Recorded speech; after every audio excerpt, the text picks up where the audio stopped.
O que aconteceria se Trump hoje fosse tentado a dizer: vou fazer minha própria tempestade no deserto e vou deslocar um monte de tropas para lá?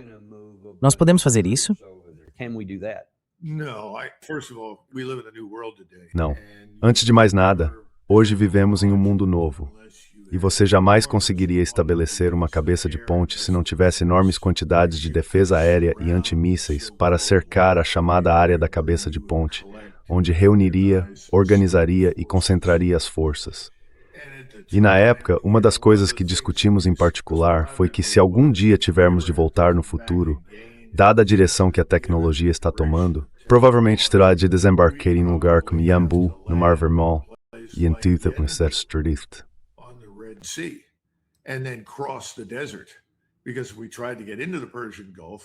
Porque se tentássemos entrar no Golfo Pérsico, seríamos afundados, atacados ou mortos muito rapidamente. Muita gente percebeu, sabe? Acho que mais pessoas perceberam o perigo que surgiria no futuro do que nós reconhecemos agora. O almirante Zabrowski certamente entendeu isso, assim como o vice-presidente da Junta de Chefes do Estado-Maior, cujo nome me foge no momento. Havia pessoas que estavam pensando nisso a fundo. Mas, no fim das contas, Dan, acho que a verdadeira lição é esta. Embora houvesse pessoas inteligentes no comando, nada realmente mudou dentro da Força Rim.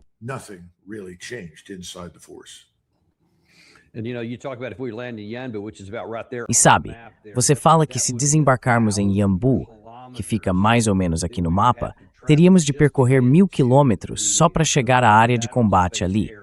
Diferente de quando você e eu entramos, nós fomos para Al-Jubail, que ficava bem aqui.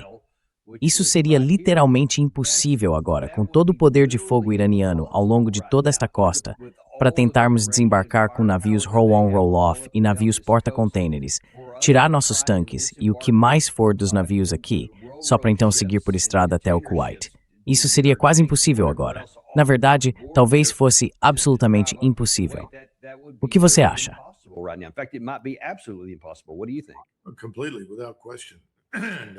Completamente, sem dúvida nenhuma. Não há dúvida sobre isso. E sabe, os tanques ainda são equipados com esses motores de turbina. E essas coisas, como você sabe, bebiam combustível. E mesmo tendo essa unidade auxiliar de energia, que deveria reduzir a quantidade de combustível consumida, se você está se movendo, não faz diferença a velocidade. Você gasta o combustível e em cerca de 7 horas e meia a 8 horas, acho que era isso, o tanque fica vazio. Ou seja, são 7 ou 8 horas de operação. Não dá para lutar uma guerra assim. É por isso que a ideia de empregar essas forças num lugar como a Ucrânia é absurda. A Ucrânia é enorme. Você avança algumas centenas de milhas e todo mundo fica parado esperando toneladas de combustível chegarem. Não faz sentido.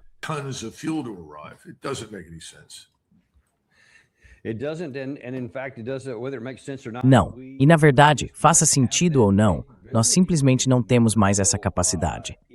Então, se isso acontecer, todo o sistema estará muito mais vulnerável do que estava em 1991. É notável o quanto somos menos capazes hoje.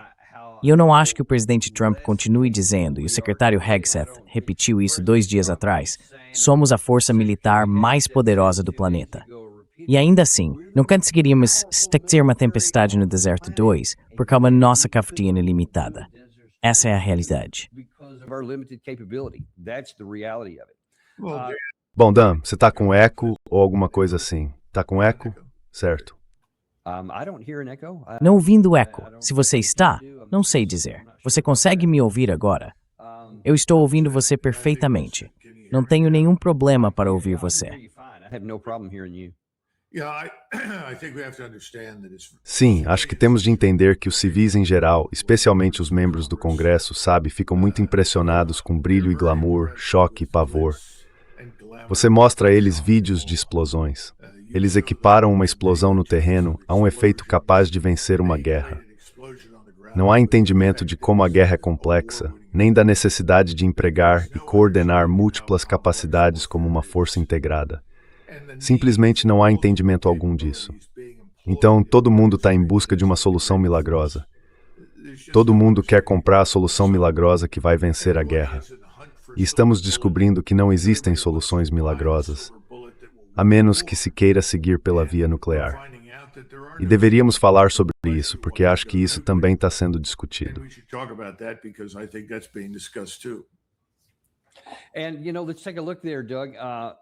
E sabe, vamos dar uma olhada nisso, Doug, porque você disse que é complexo.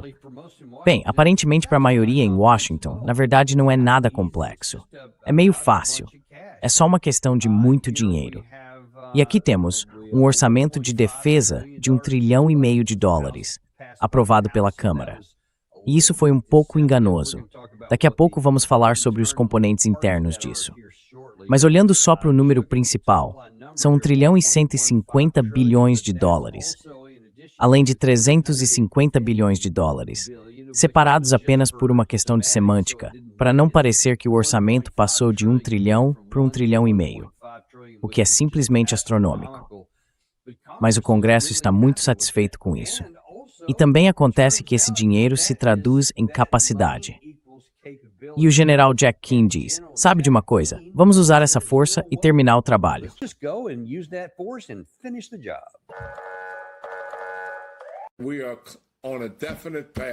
Estamos num caminho claro de retorno a grandes operações de combate que envolveriam Israel e os Estados Unidos.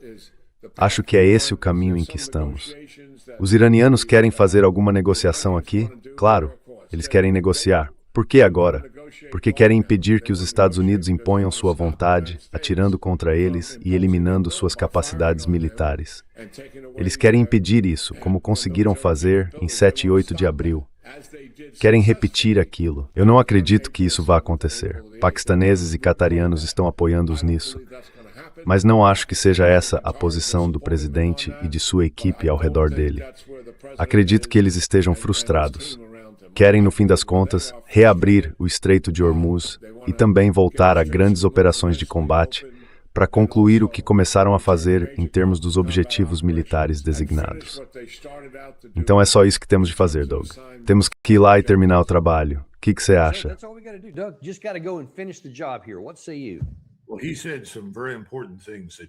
Bem, ele disse algumas coisas muito importantes que o público precisa observar.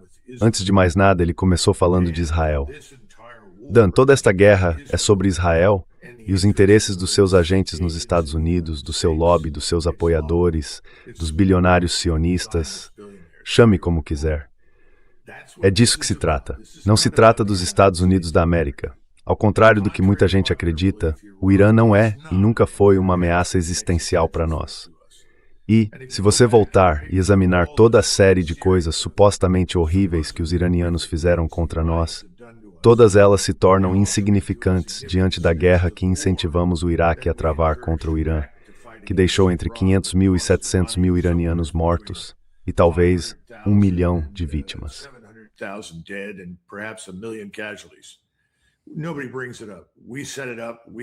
Ninguém fala disso.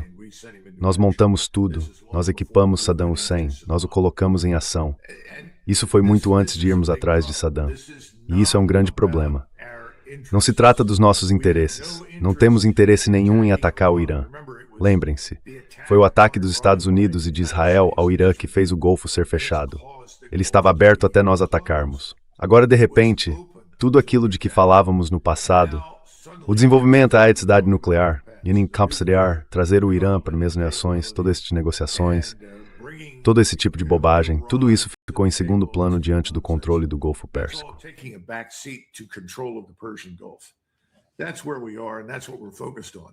É nesse ponto que estamos, e é nisso que estamos focados. E até que isso se resolva, não vamos avançar muito em outras questões. Isso não quer dizer que não estejamos interessados em destruir o Irã, toda a infraestrutura que existe e que dá suporte à nova Rota da Seda. São as linhas ferroviárias chinesas e assim por diante, a conexão com a Rússia, porque o Irã tem um papel muito importante a desempenhar na nova Rota da Seda, iniciada pela China. Mas dito isso, no fim das contas, isso é, acima de tudo, sobre Israel. E os americanos precisam entender isso, porque deveriam estar perguntando por quê.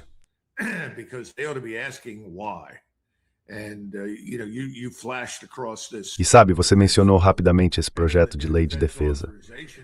E no novo projeto de autorização de defesa, há essa integração entre a força israelense, vamos chamar de desenvolvimento de capacidades ou desenvolvimento tecnológico, e o desenvolvimento tecnológico americano. em um contexto puramente militar. E acho que Larry Wilkerson resumiu isso da melhor forma. Acho que foi hoje cedo, ou talvez ontem à tarde. Ele disse: "O que estamos fazendo é tornar legal aquilo que Pollard, o espião israelense que nos entregou a todo tipo de gente, fez." Em outras palavras, o que ele fez, pelo qual foi condenado à prisão perpétua, está na prática sendo legitimado e legalizado por esse projeto de autorização de defesa. Os americanos deveriam estar muito preocupados com isso. E não acho que a maioria dos americanos sequer entenda o que isso significa.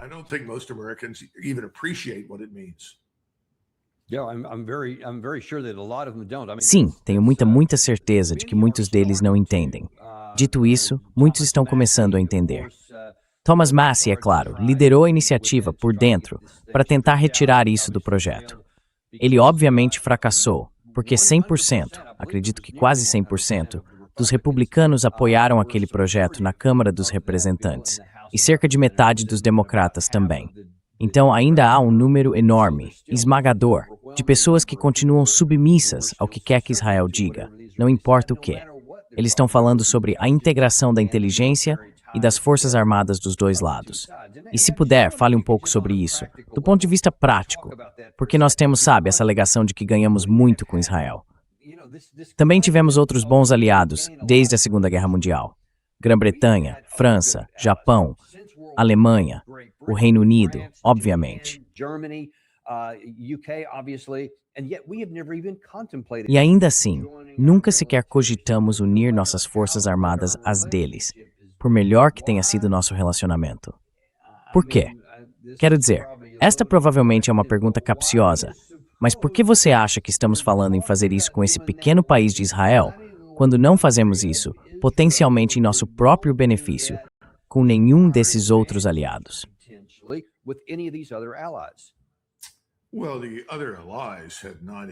Bem, os outros aliados não investiram bilhões de dólares nas campanhas de membros da Câmara e do Senado, enquanto pessoas na Câmara e no Senado têm a ganhar, direta e indiretamente, com esses arranjos.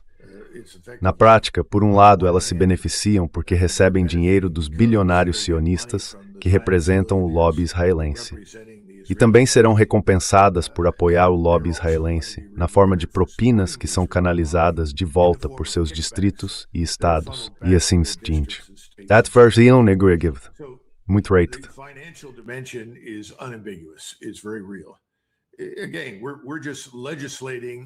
Mais uma vez, para todos os efeitos, estamos legislando e legitimando a traição. Estamos dizendo que isso está tudo bem. Agora, por que eles fariam isso? Porque a maioria deles não acha que isso importe. Eles não rastreiam nada, não se importam com isso. Eles precisam entender que os israelenses certamente não estão acima de vender, como já fizeram no passado, nossa tecnologia aos chineses, aos russos ou a várias outras pessoas, pelo preço certo. Então, digamos, os israelenses têm uma mentalidade muito aberta em relação a qualquer tecnologia que recebam de nós. E parece que não nos importamos com isso, porque nós não achamos que importe.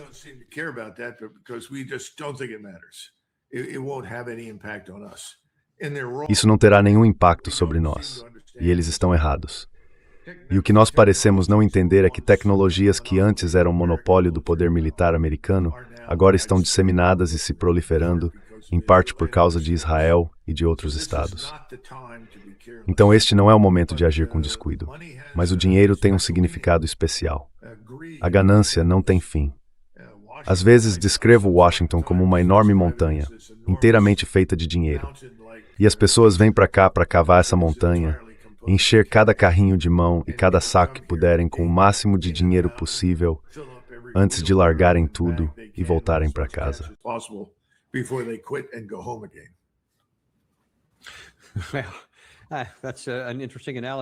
Essa é uma analogia interessante. Estamos falando de todas essas montanhas no Irã que não conseguimos penetrar com mísseis.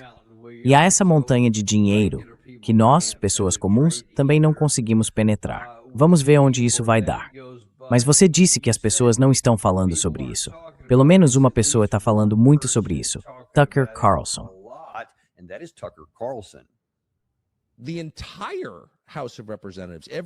A Câmara dos Representantes inteira, todos os republicanos, menos 7, acabou de votar, minutos atrás, para fundir as Forças Armadas dos Estados Unidos, que custam $1,5 trilhão de dólares por ano, com a pequena força de reserva das Forças de Defesa de Israel.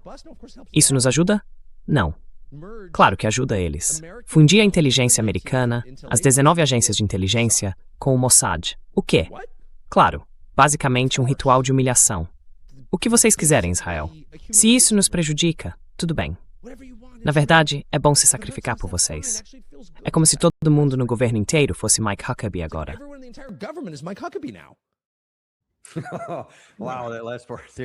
Uau, essa última parte aí. Todo mundo é Mike Huckabee. É difícil contestar isso, porque no papel, Mike Huckabee é o embaixador dos Estados Unidos em Israel. Mas, sem dúvida, ele é o porta-voz de Israel nos Estados Unidos. Não importa qual seja o título dele. É difícil contestar muita coisa do que Tucker disse ali.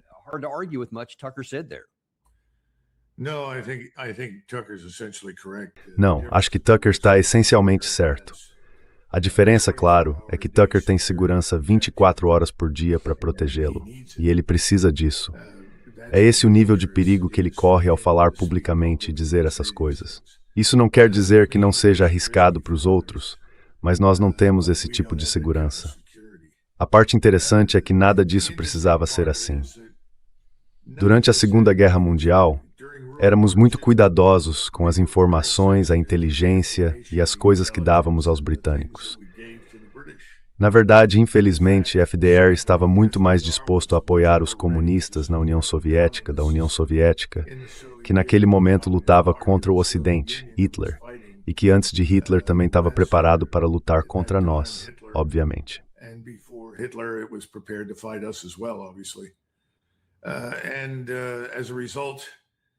E como resultado, depois da Segunda Guerra Mundial, quando as pessoas descobriram essas coisas, quer dizer, descobriram, por exemplo, que em janeiro de 1945, enviamos à União Soviética uma porção muito grande de plutônio e urânio enriquecido. Isso foi algo que FDR autorizou por meio de Harry Hopkins. As pessoas não conseguiam acreditar, mas aconteceu. Nunca deveria ter acontecido. Mas ele aprovou.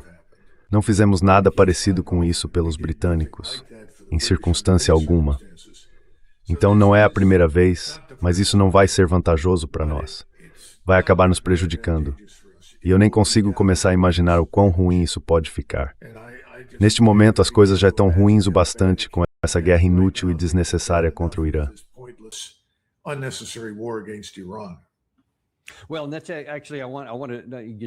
Bom, na verdade, eu quero voltar a esse assunto, porque há desdobramentos em curso até hoje.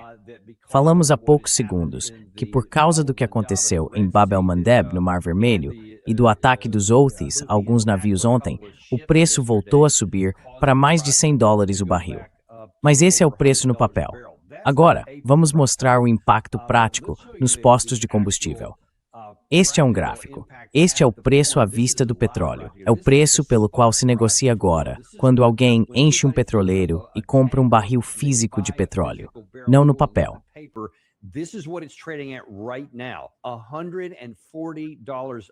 $140 o barril.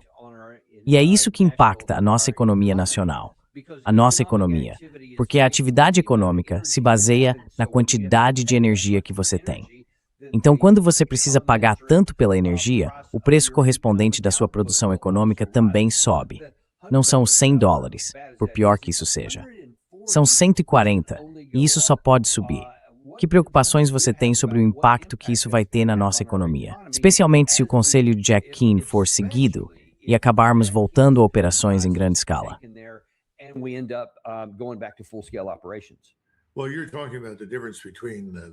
Bem, você está falando da diferença entre o preço no papel e o preço real. E isso é muito importante. E você tem razão. Eu disse antes que vai chegar a $150 nos próximos 30 dias, mais ou menos. Estou falando que a diferença entre os dois vai diminuir. Um vai alcançar o outro. E quando isso acontecer, o impacto será enorme. Neste momento, não só ninguém está interessado em comprar a nossa dívida, e isso é um grande problema, porque faz parte do sistema que sustenta o petrodólar. Além disso, vamos ver as taxas de juros dos títulos do Tesouro subirem. Quando o título de 10 anos chegar a 5%, basta fazer as contas.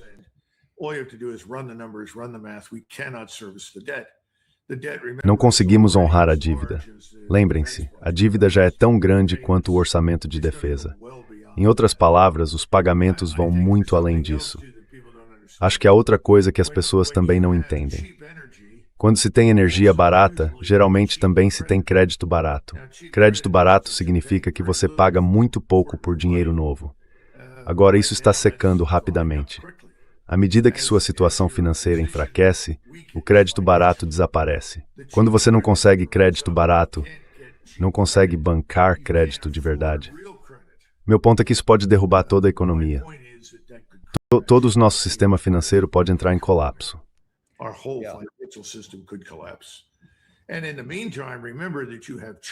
E enquanto isso, lembre-se de que a China está avançando para uma moeda lastreada em ouro. Eles não anunciaram isso nesses termos, mas é na prática para onde estão indo agora. É por isso que abriram os cofres em Riad e o cofre em Hong Kong. É por isso que querem permitir que os países paguem pelo petróleo, pela energia e por qualquer outra coisa que quiserem em ouro. E todos estão agora se voltando, lenta mas seguramente, de forma consistente, para o yuan, porque ele tem valor. O que isso diz sobre o dólar? Eles estão abandonando o dólar. Estão se afastando do dólar, porque na visão deles, o dólar não parece ter estabilidade de valor no longo prazo.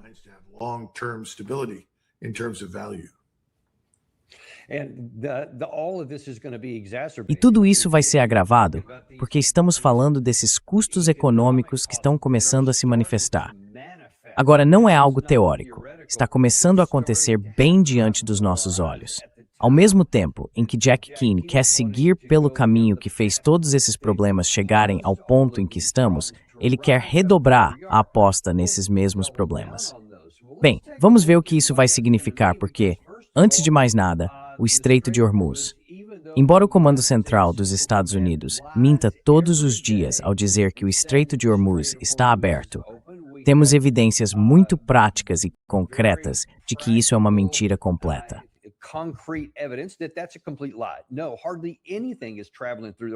Não, quase nada está passando por Hormuz, especialmente do nosso lado aqui.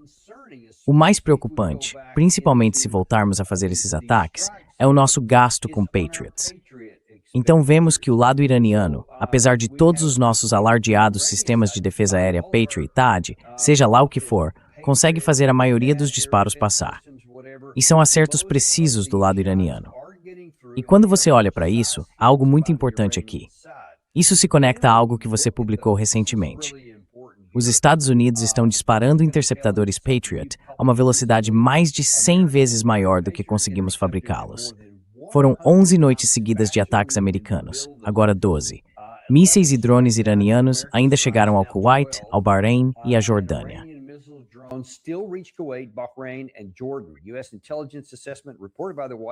Uma avaliação da inteligência dos Estados Unidos, noticiada pelo The Washington Post, concluiu que é improvável que o bombardeio faça Teherã mudar de posição, de qualquer forma.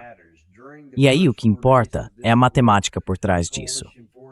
Nos primeiros 4 dias desta guerra, as forças da coalizão dispararam mísseis Patriot a uma média de cerca de 225 por dia, enquanto a fábrica da Lockheed produz 1,7.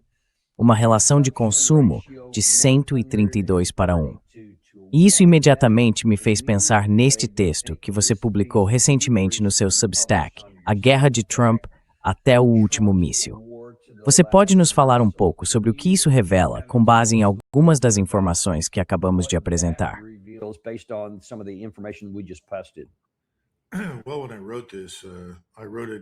Bem, quando escrevi isso, foi para deixar claro às pessoas que nós podemos ficar sem mísseis muito antes do Irã. Na verdade, podemos acabar sem conseguir fornecer míssil algum a qualquer um dos nossos parceiros estratégicos ou amigos. Já estamos retirando grande parte dos estoques de mísseis do mundo e enviando tudo para o Oriente Médio. Isso não vai terminar bem para nós. Vamos simplesmente parecer impotentes aos olhos do mundo. E, se você admite que sua estratégia de bombardeio ou sua estratégia aérea de mísseis não está funcionando, que você não está atingindo os alvos certos, o que sempre é a essência da promessa de sucesso em campanhas aéreas e de mísseis, então isso sugere que você está chegando ao fim do seu estoque.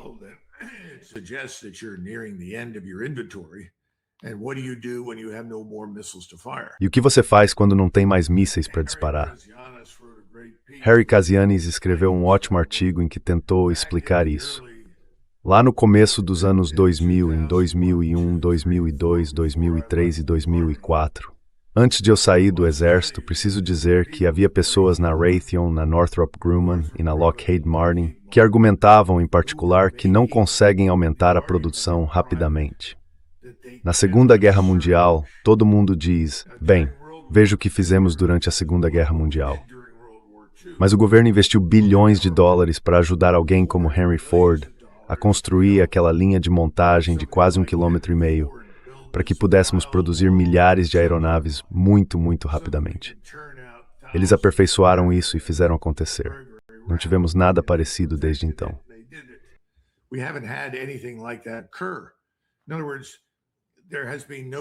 Em outras palavras, não houve investimento direcionado em lugar nenhum para obter o tipo de capacidade de expansão rápida de que você precisa se entrar em combate. Os russos perceberam que estavam numa posição difícil em 2022, quando entraram na Ucrânia. E descobriram, meu Deus, essa força é muito maior e mais perigosa do que até nós pensávamos. Então, capturaram os planos e viram que queriam usar essa força contra eles num lugar como a Crimeia, não apenas em Donetsk, Luhansk e assim por diante. Então o que fizeram? Concentraram seus investimentos, sua atenção, sua mão de obra, tudo, na base industrial científica para poder produzir rapidamente as armas e os mísseis de que precisam.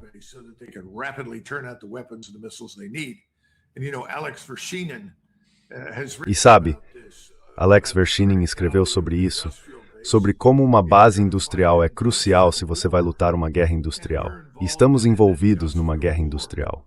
Mas o que perdemos de vista é que esta é uma guerra de mísseis e sistemas não tripulados, especificamente esses drones Shahed relativamente baratos e outros. Isso é um pouco diferente do que prevíamos. Temos satélites, podemos desenvolver uma capacidade semelhante de inteligência, vigilância, reconhecimento e ataque. Mas ainda não temos enormes quantidades de mísseis. Por outro lado, temos muitas outras coisas. Infelizmente, muitas outras coisas que temos, nem são particularmente outras.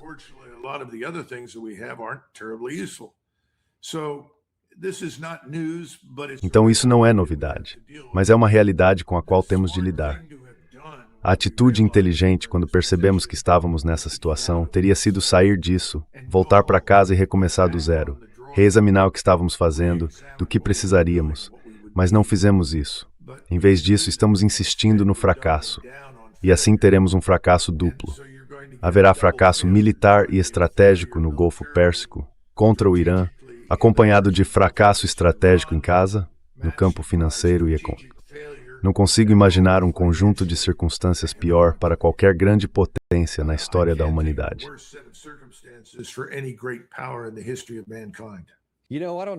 Sabe, eu não tento convencer você a comprar ouro, nem dizer como administrar sua carteira de ações. Mas há uma forma de nos ajudar. Inscreva-se, clique no botão de curtir e compartilhe isto com alguém que você ama.